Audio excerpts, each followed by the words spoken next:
Now, live from KOKN-TV in Lincoln, Nebraska, this is Channel 8 Eyewitness News at 10 in high definition.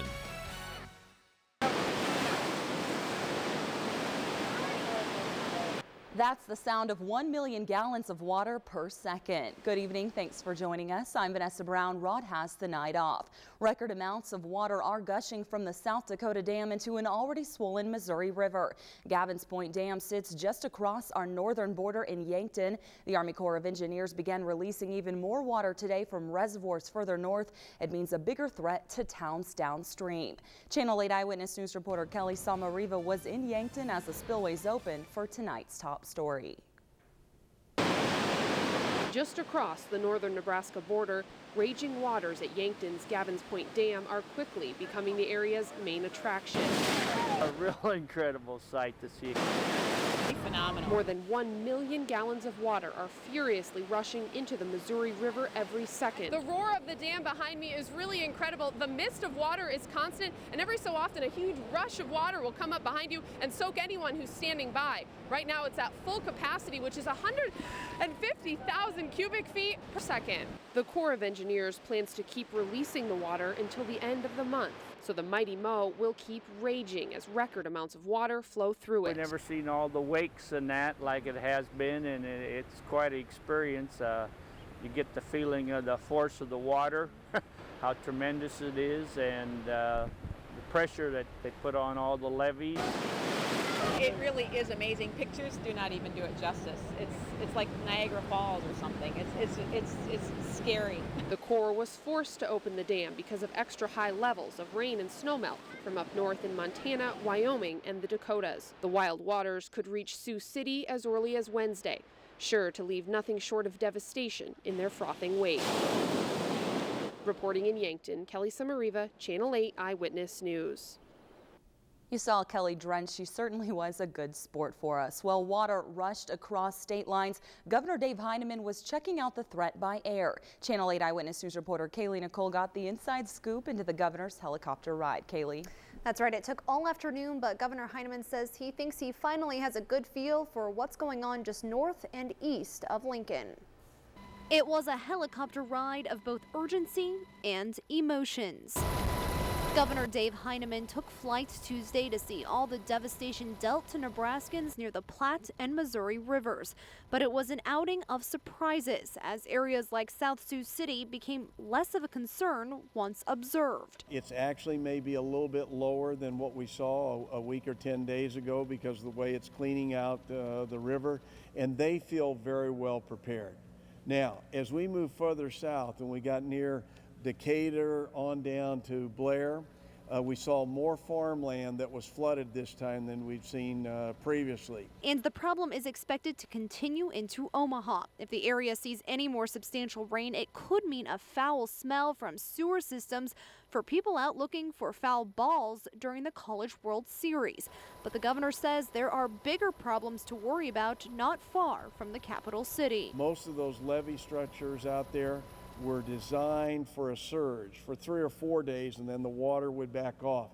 We are looking at a situation where those levees are going to have to withstand that pressure from the water in all likelihood for 2 or 3 months. And with all it'll take to watch those structures, cost is crossing a lot of minds.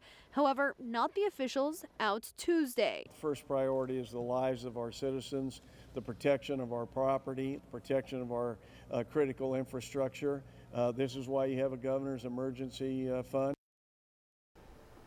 Officials out today say they are very proud of the communities that are coming together to protect their property.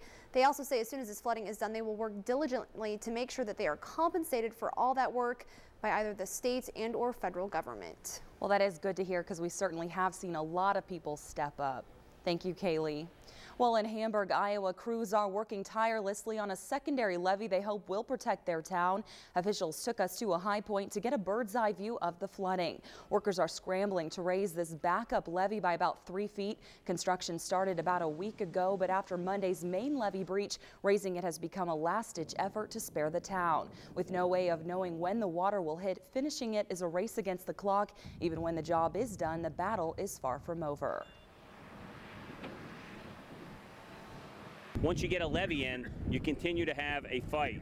You know, you look for seepage. We'll have you know, patrols out here on the levee looking for boils and things like that. Floodwaters are still 5 miles away from Hamburg. Crews are working to finish the levee by tomorrow night.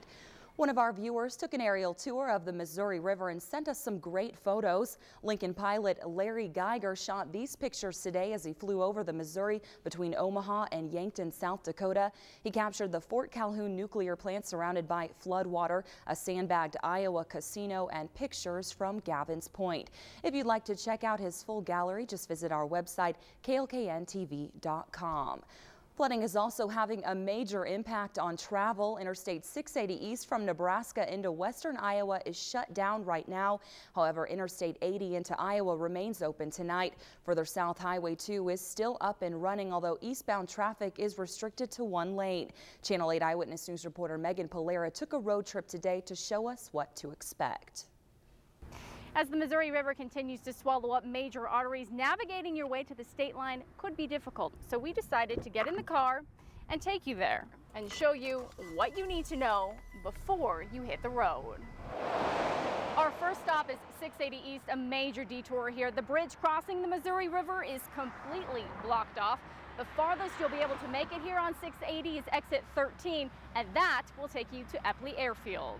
Once you get off exit 13, you'll be detoured to Highway 75, which you can take either north or south, depending on where you need to go in Iowa.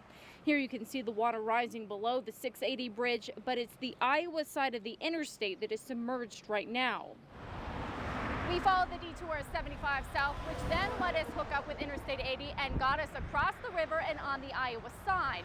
However, if you're looking to hook up with Interstate 29, you may run into some trouble. As you can see in this aerial photo taken today, I-29 is a mess. The roadway is completely flooded north of Omaha to Missouri Valley. Southbound lanes, however, remain open tonight.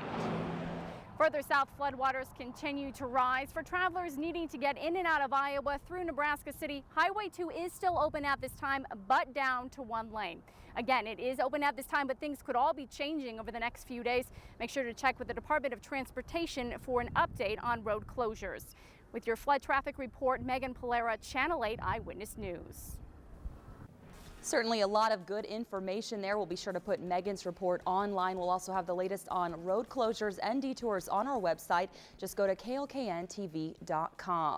What a lot of places don't need right now is rain. Is it coming? Chief Meteorologist Kevin Coskren has our first look at weather. Well, Vanessa, here in Lincoln, we do have some